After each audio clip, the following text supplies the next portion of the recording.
Schefter was up and Adam early at 6 a.m. Even before then, Schefty tweeted out former Pro Bowl guard Trey Turner is visiting with the Saints today. So we're going to talk about that. I'm going to give some of my thoughts, go into some numbers and the potential fit of Trey Turner with the New Orleans Saints offensive line. And as for what else we're getting into today's show, I'm also going to be talking about some reasons to get excited for Saints training camp, which starts this week. And before we get to that, though, this picture just dropped, and it is just so damn clean. And I love it, so I want to show some love to our QB1. And if you're excited for Cardi Gras, that's what we're calling this season, Cardi Gras. If you're excited for it, type those foes in the chat. Let's get this thing going. You have 6 seconds once the intro video starts. Ready, set, go.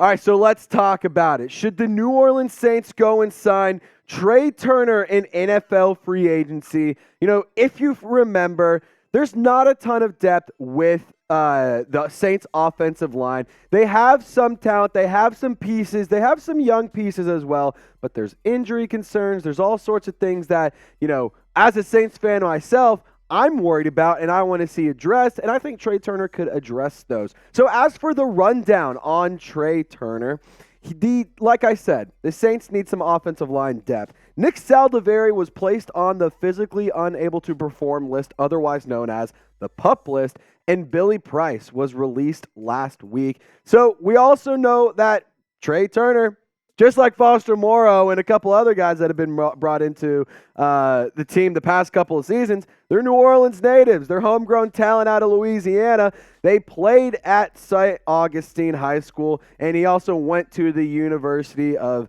Louisiana, or I guess Louisiana State University, not the University of Louisiana State. I'm an idiot. I know. That's my bad. I went to Arkansas. Don't yell at me. Anyway, he went to LSU, St. Augustine product, and he's a 5-time Pro Bowl selection when he had time spent with the Carolina Panthers. Made the Pro Bowl 2015 through 2019. So pretty cool, pretty talented kind of guy.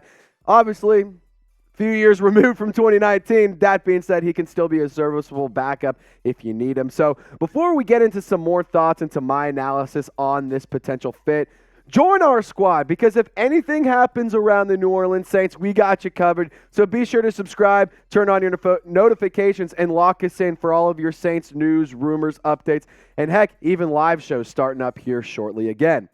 So I want to talk about the fit on the offensive line depth chart. So when we look at the group that is in the trenches, Trevor Penning, he's a stud, but he's young, unproven, and there's the injury issues that we've already seen. Andrus Peat, he's a guy who's a little bit older, has some missed time.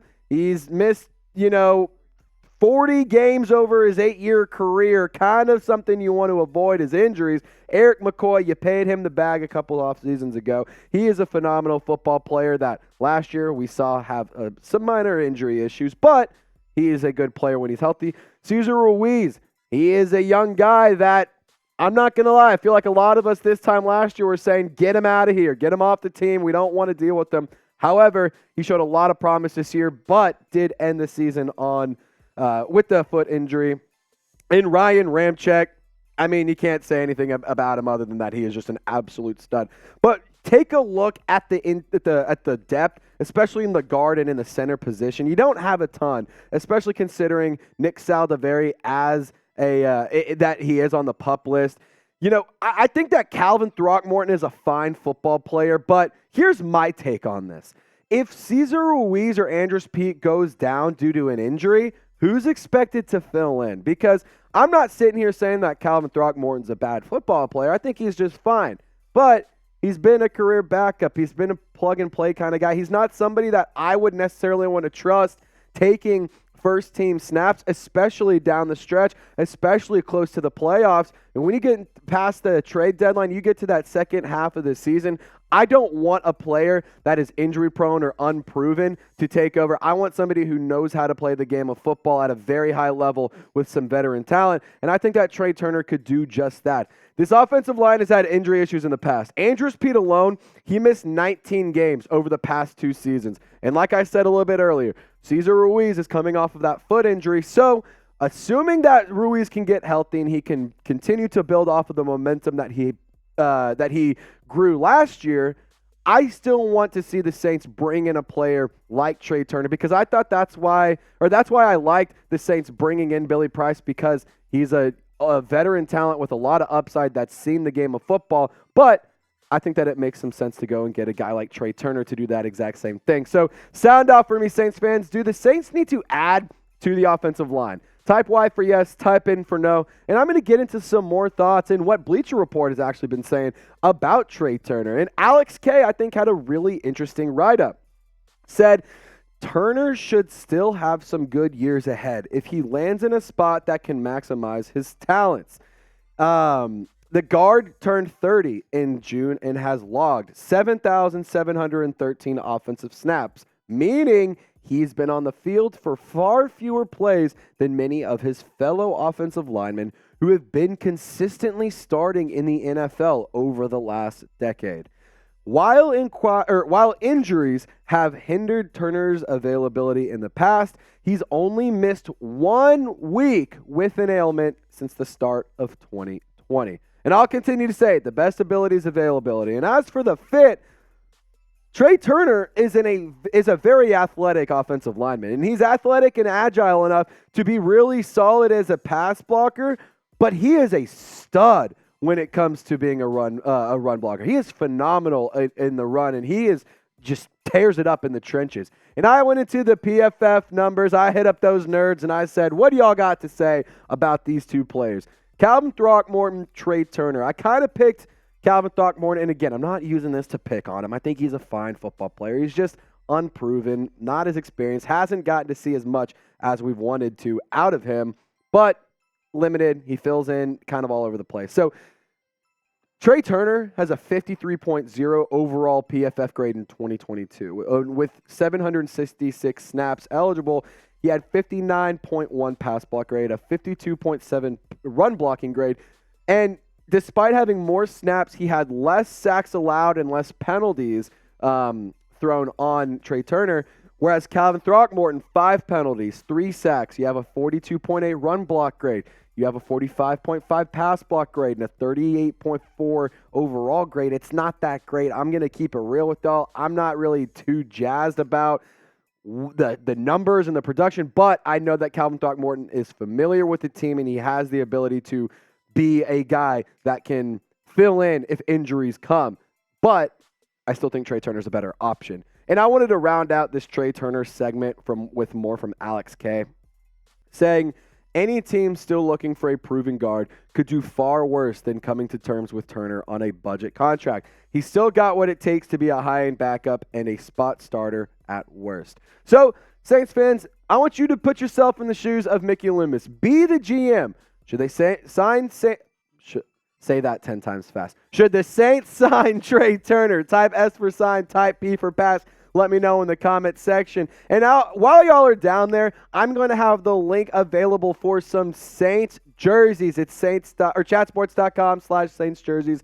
We have Derek Carr jerseys. We got Chris Olave. We got Brian Brzee. We got all sorts of jerseys, any color you want, any size, men's, women's, whatever you want. We got it. So use this link down below, chatsports.com/Saints jerseys. If you're going to training camp, you need some gear, and the best gear to rock is a jersey, so go get geared up. Link will be available in the comment section and in the description of today's video. All right, so to round today's show out, I want to talk about 5 reasons to get excited for training camp because, hey, it's almost here. It's right around the corner, and man, I am so excited. And here's the thing. The first reason I'm pumped, and our guy Matthew Peterson, who does some of our Falcons videos, he does some of our Browns and Broncos content. I'm excited because football's back. His argument is football's not back until week 1. But I've been starving for football since February. I'm going to count it. I'm going to take it because I just love football. So football's back, which is great. You got to love that. If you're a real fan of the sport, come on. It doesn't matter what team is practicing. You're just excited to see some stuff coming in, some news and some notable updates and things around your teams. And we also have some dates open to the fans for Saints training camp. You, the Who Dat Nation, can join the New Orleans Saints at training camp on Friday, July 28th, Saturday, July 29th, Monday, July 31st, Friday, August 4th, Saturday, August 5th, Sunday, August 6th, Thursday, August 10th. And as for the practice that they typically have at the Superdome, we do not have a time or a date yet. So we'll be on the lookout for that. Haven't heard whether or not they're doing it. Just tickets haven't been announced. Date hasn't been announced. So that's worth noting. But dates are open to the fans, and that means Saints fans get to watch some football. And so another reason why I'm excited, because I think Jamal Williams adds so much juice to this offense, and I think that it's not been discussed nearly enough this offseason. And a big thing for me is the production that Jamal Williams had last season with the Detroit Lions. And he had the leading rushing touchdowns among running backs across the NFL. I mean, the guy was incredible. 17 touchdowns. Are you kidding me? Kendra Miller had 17 touchdowns as well in college. He was a big reason why the Horned Frogs were able to go on that Cinderella run to the College Football National Championship. However, with Jamal Williams and Alvin Kamara bringing that 1-2 punch, I am so excited to see how these two cats are lined up with each other. I'm so excited to see how Pete Carmichael, how creative he can get in using both Kamara and Jamal Williams, as well as Kendre Miller, because he truly does have some talent that, man, you'll get him going, and it is going to be dangerous. I'm so excited for this Holy Trinity. I just got to say it. So, number 3, how do the rookies fare? I'm excited, and I'm interested to see how Brian Brzee and how Isaiah Foskey fill in and plug into that defensive line. The Saints defensive line lost more and had more damage done this offseason than any other position group, in my personal opinion. You lost a couple starters, a lot of depth pieces, but you addressed it in the first and second rounds of the draft, and I'm excited that they did that. I love Isaiah Foskey and what he can do. I am so excited to see what Brian Brzee is capable of, and let's keep it real. Jake Haener is even exciting. I think Nick Saldiveri is exciting. I think all of the rookies are exciting, so I'm excited to see how the rookies look and how they fare during training camp and how they adjust to the professional football level. And also, are the wide receivers going to silence the critics? I mean, you have such a talented wide receiver room. When you just go down the list, you got Michael Thomas, Chris Olave, Rashid Shaheed. You have James Washington. You have Brian Edwards, Traquan Smith, Shaq Davis. You have so many talented football players in that wide receiver room, and not to mention the pass catchers in the tight end room with Juwan Johnson, Foster Moreau, and Taysom Hill. There are so many weapons for Derek Carr, and I've just seen a lot of hate. I just haven't seen a lot of praise go to this wide receiver room, and everything's, I'd say pretty fairly said of, hey, you got Chris Olave, and he's a stud. Rashid Shaheed's kind of improving, and Michael Thomas, if he can stay healthy, he can be all right. I agree. But I don't think that they're getting enough praise. So I want to see the wide receivers silence the critics. I want to see them have a phenomenal training camp. And I'm even most excited to see how QB1 looks. Because the Saints haven't had a real quarterback one going into training camp since Drew Brees was around. Yeah, you had Jameis Winston, and you knew that he was going to be your starter last year. But that was a very short-lived thing. Even before that, you had Andy Dalton in there ready to go in case things were ready to, or in case he got injured or things transpired the way that they actually ended up going. I just am so pumped to see what Derek Carr can do. My eyes are on Derek Carr. I mean, he did some pretty good things last season. Obviously, sat out the last couple of games and was benched because the Raiders, didn't want to ruin his trade value, and then they ended up cutting it. It's just the Raiders being typical Raiders. But anyway, I'm just pumped to see how Derek Carr can function with this team. I'm excited to see the leadership and the communication continue to develop. And most importantly, I'm just glad that we have a true quarterback one with a true plan where there is a vision that is very clear that the Saints are going down. And it just makes my life as a fan that much easier. And I'm sure it does for you sitting at home as well. So, what say you, Saints fans? What are you most excited for about training camp? Let me know down in the comment section. And before you hop on out of here, don't forget to hit the thumbs up icon, turn on your notifications, subscribe today, and as always, y'all stay golden. We'll catch you next time.